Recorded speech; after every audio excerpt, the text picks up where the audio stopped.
Hey YouTube. So today is hopefully my compression won't come on. I thought I'd just do a real quick, well, I don't know how quick the video will be, but there's a lot of people that have problems with their tires, getting them mounted. So I'm going to let the air out of this.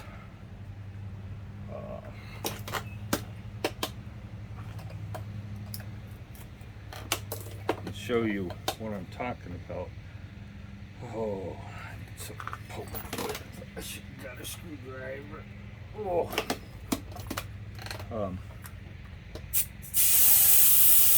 Many of you will be just dismounting the tire to put whatever flat protection you use. I don't use flat protection. I think it's a waste of money.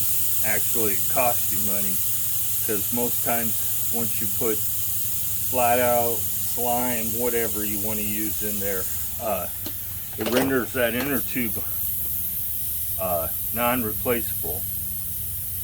Slime and flat out, as much as they would like to claim that they can protect you from getting a flat, in some ways they can, but most cases it's going to be just to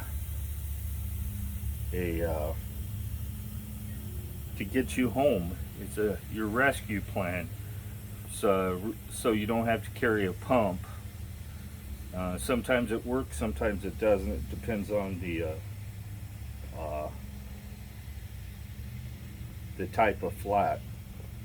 If it's a pinch flat where it has a huge hole in it, you're not going to get it to. So that's enough air out of there. We have. Oh man, I guess I should just move you guys back a little bit, so that I don't have to worry about you guys being in the shot.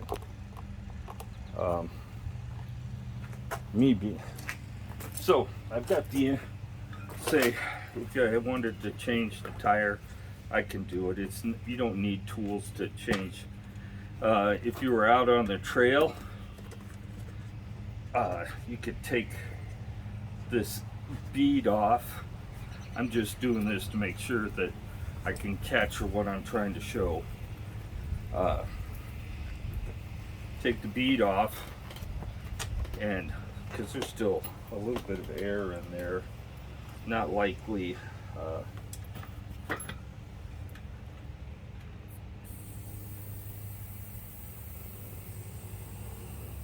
so these tires have about 900 miles on them. Well, no, actually got about 1,200 miles on them. And that's about all I've been getting out of a tire.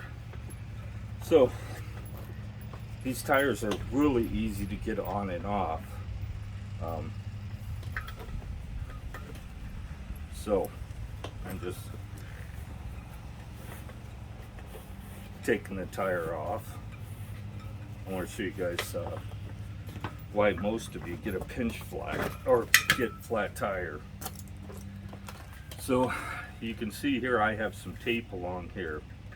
This yellow banding strap will cut the inner tube. The edges curl up and it's really sharp and it'll cut the inner tube. A lot of you guys have had flats from this, and it moves around really easily. So I just use electrical tape, but you can use whatever you want.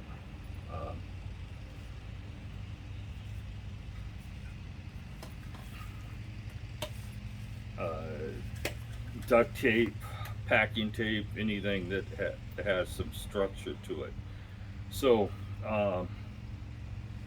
this is the Avid brake caliper I have on my bike. Fairly still new. It hasn't even wore off the grind marks off the the deal, but this is the Avid one. Avid is one of the top quality disc brake manufacturers in the world, has been for a long time. But I have those on mine.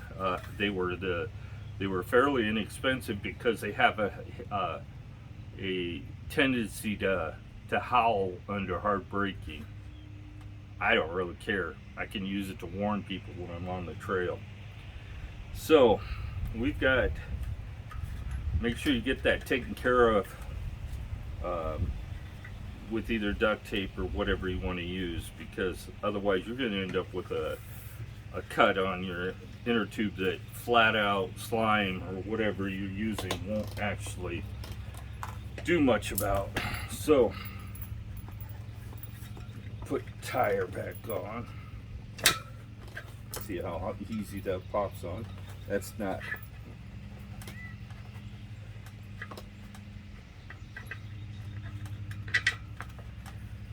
Put that back, the valve core in there, make sure it's straight up. So I have a little air pressure in the tire still, and normally you wouldn't have any. It's starting to rain. I ain't gonna stop. It ain't gonna affect the camera much anyway.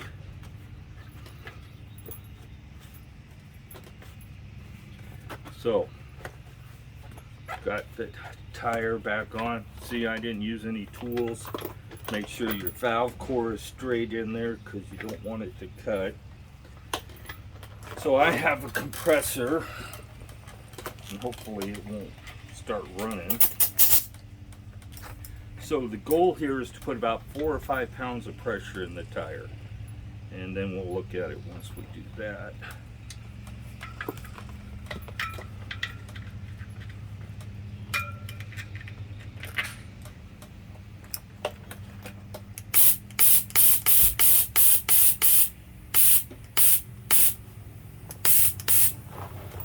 So now I got to try to induce what most of you guys are having problems with.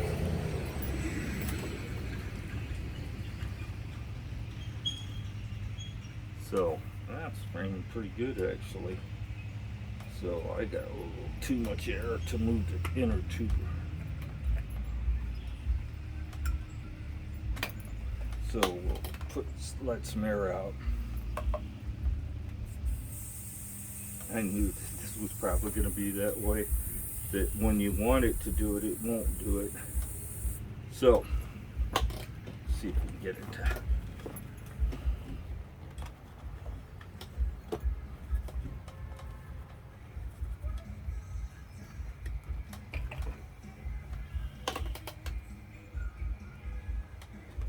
I'm looking for something to get to pry that out with that. So the reason it's not doing it on mine is because it's been aired up and seated for a while.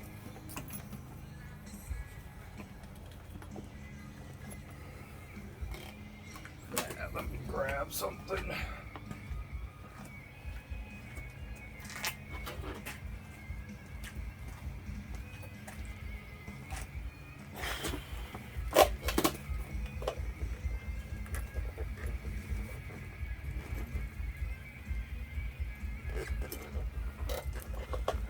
So I don't want to stay out.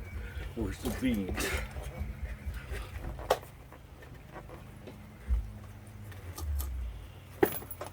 So you put your air in your tire and you have this. So we'll put a little more air on the tire. Mine will likely pop right back on, but we'll try it. I hate that neighbor. So you look, now I have this tire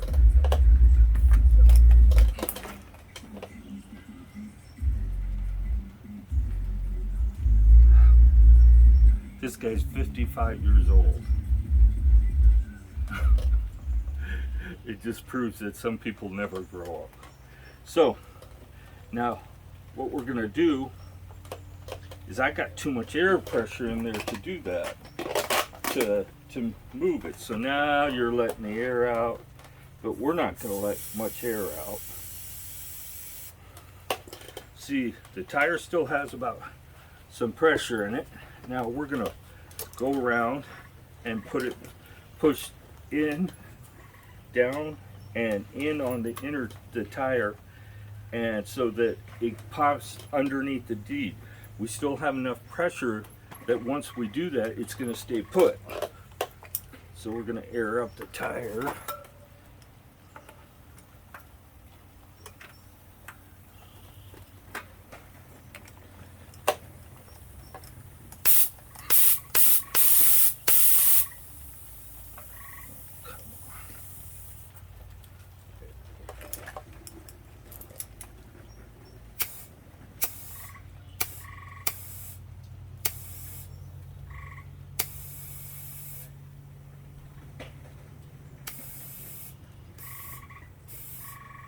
Now, don't air it up all the way without checking to make sure that you're still all the way on the rim. And if you air it up and it I'm gonna put 22 in here, and it doesn't pop up off, then you're done. But if it pops up, then you may have to let the air back out again. And tires are directional in most cases, so make sure you put the tire back on right. These are, what are these?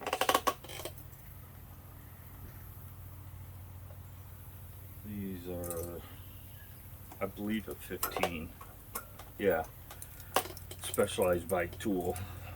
This is made by Park.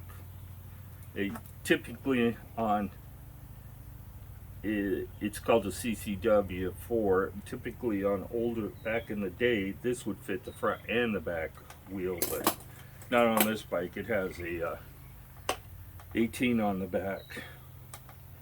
So while you got it apart, check your hub. When I got my bike, my hub was over tight and rough.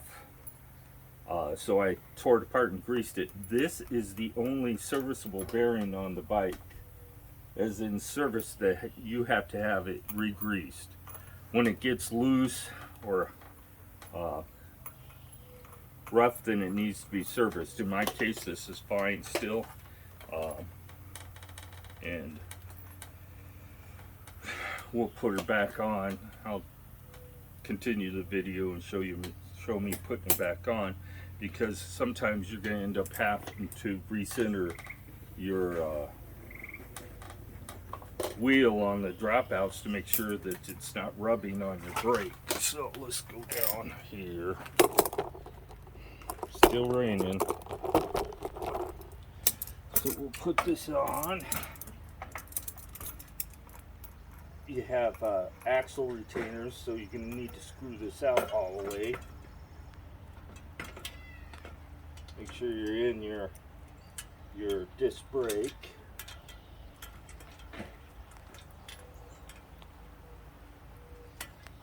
Pop. Come on. It's really starting to rain now. It wasn't supposed to rain at all today.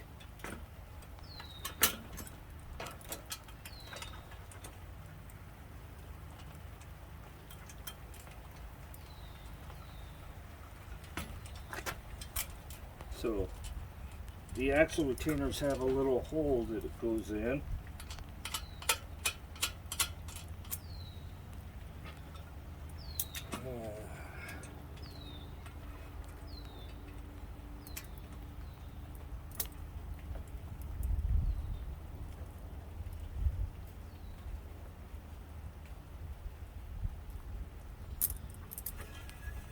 So we got it rubbing.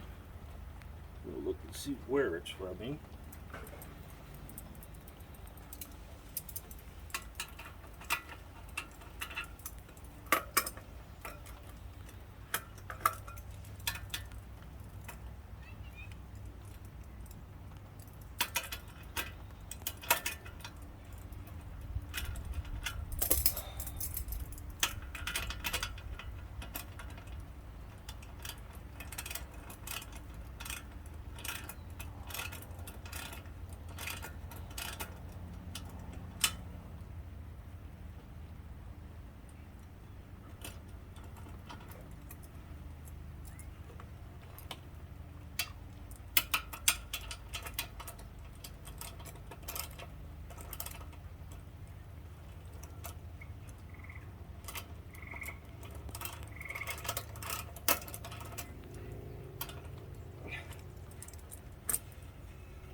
is still rubbing a little bit, but you get the point.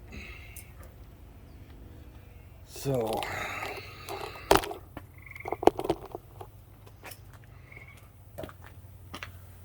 I'll have to adjust it a little more. So you will have to recenter the wheel in the brake,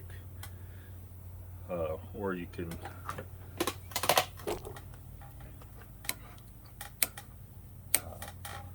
readjust your brakes depending on what you want to do. But that's pretty much it. It's a simple process. Just remember, fill the tire initially to 4 or 5 pounds. Grab the tire, push down, and twist the tire into where it's in the rim, the locking part of the rim. Once you get it all seated right, fill it up to say 10 pounds of pressure, check it again, and then finally fill it to full pressure if it's good to go. If it's not, you may have to do that process again. Make sure your valve core is straight in the hole, and then putting the valve core cap back on.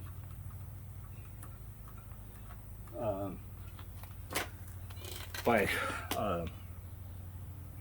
how the tire wheel hangs in the dropout has to be about the same as it was when you took it out, or you'll have to readjust the brakes.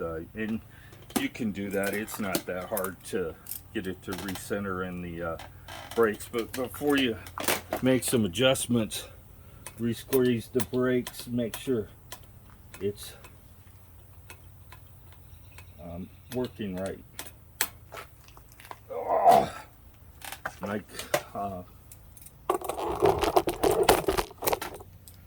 I'm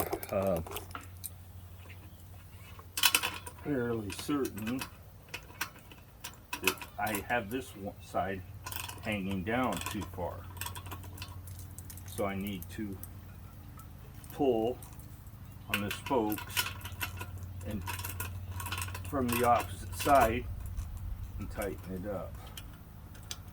Now I probably went too far. Oh, I still didn't get it quite right. So we'll loosen this side up.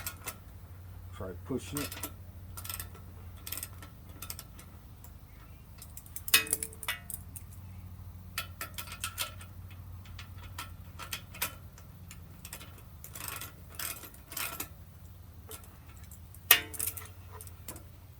So it's rubbing on the back.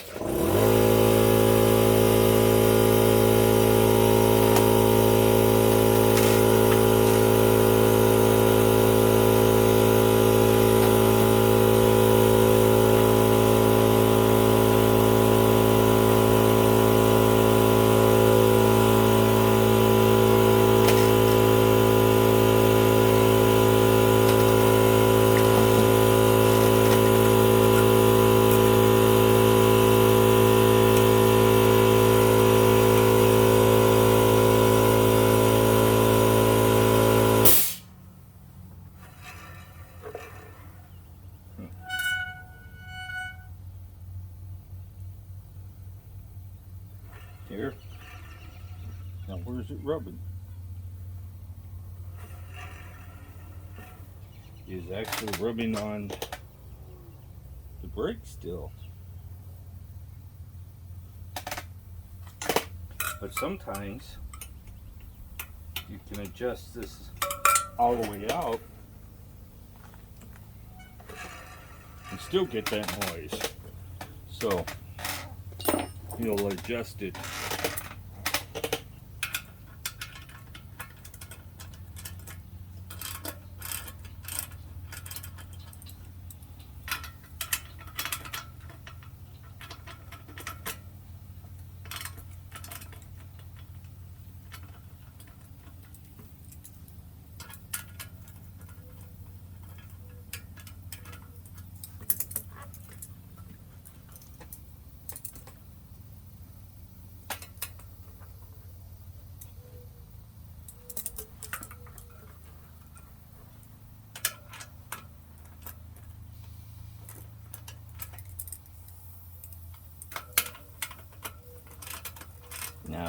muggy out here.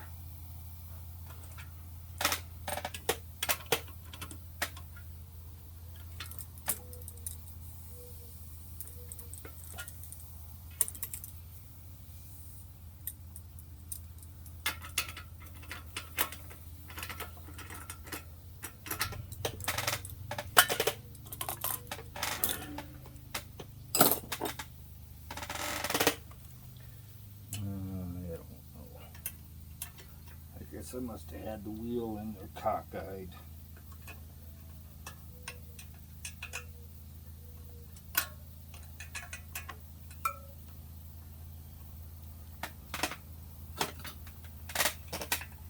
Now I'm just loosening up the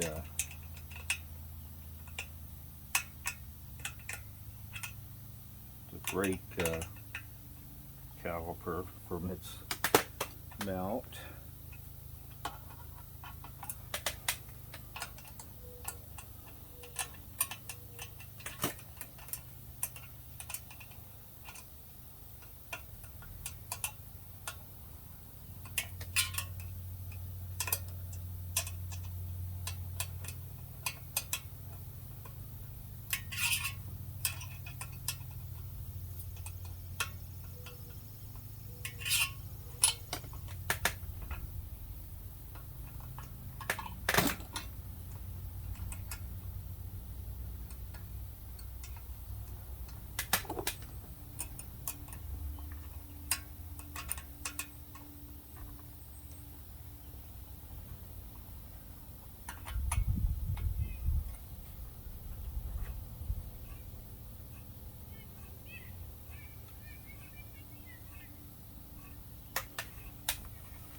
Yeah.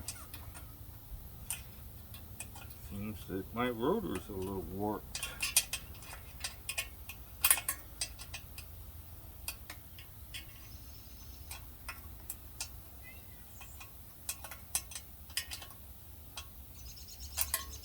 Now we can tighten it down.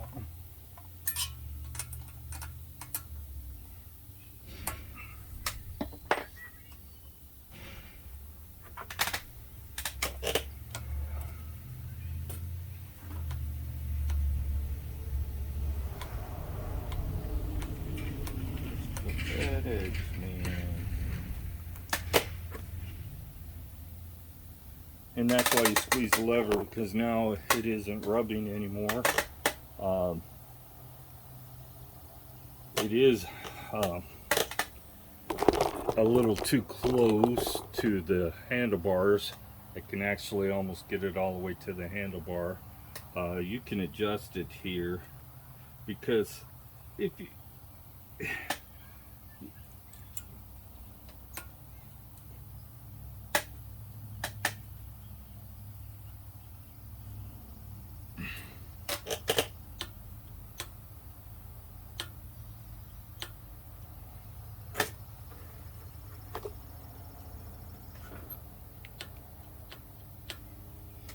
and that's about right.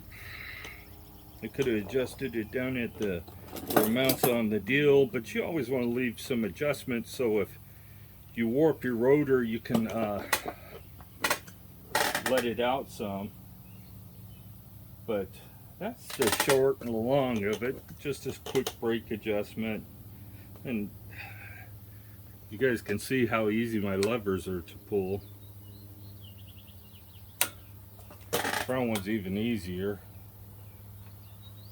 and most of the pulling is just the springs.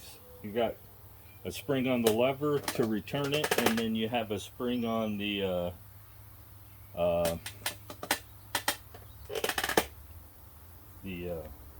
brake itself that helps return it, and then there's a third spring on the pads that push the pads apart, but that really doesn't have much pressure on it at all. So we got our little rainstorm out of the way, just enough to get everything wet. So I think my fender has slipped down a little bit, but It don't, well, I guess it hasn't. It's just that close to the tire. So now we'll check and make sure our wheels tight one final time. And they don't have to be break your wrist tight. They just need to be tight. And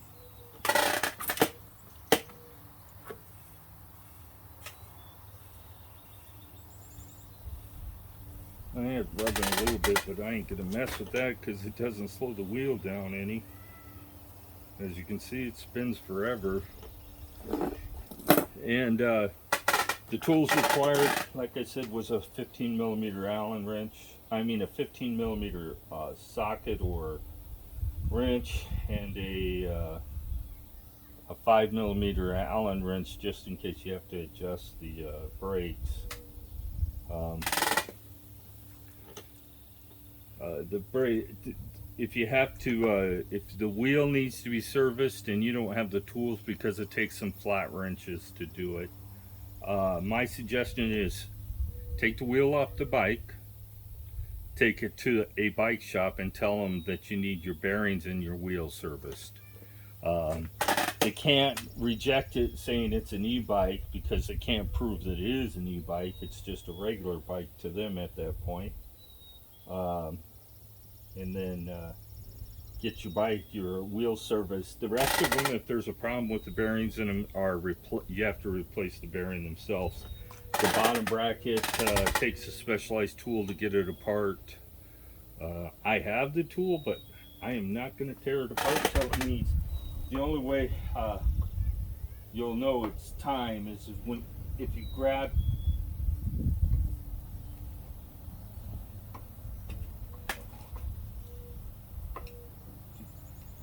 your crank arm and you feel some movement, and it's probably time to replace it.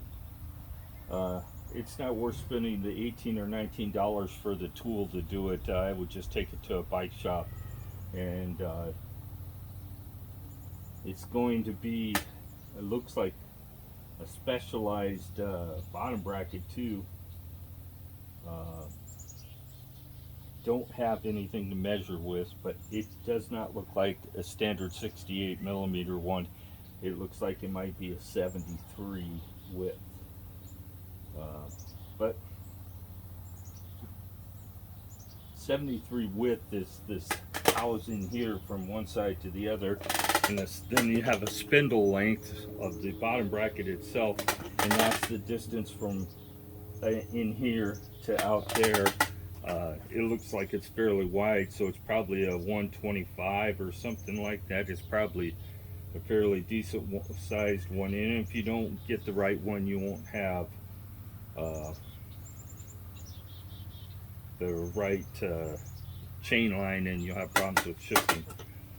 Or the front, you'll actually have problems with the chain falling off the front of the bike. Now, I replaced my chain a while back with a 114 link, and at the time I did it, there's a video in my playlist or that says that you should buy a 116. 114 works. I can shift through all the gears. It's just that it extends the derailleur out a little bit, which I'm not worried about, because if it ruins the derailleur, then I have an excuse to upgrade the back derailleur to something that's a little better quality. I used a SRAM with the power link on it. Let's see if I can see the power link. And the power link is something that you can take the chain apart if you want to clean it off the bike. It's pretty easy to do. They make a special tool for it, but you can also use a pair of needle nose pliers to get the chain apart. You just squeeze between the two links that are where the power link is located. If I ever take the chain off to clean it, I'll show you that process.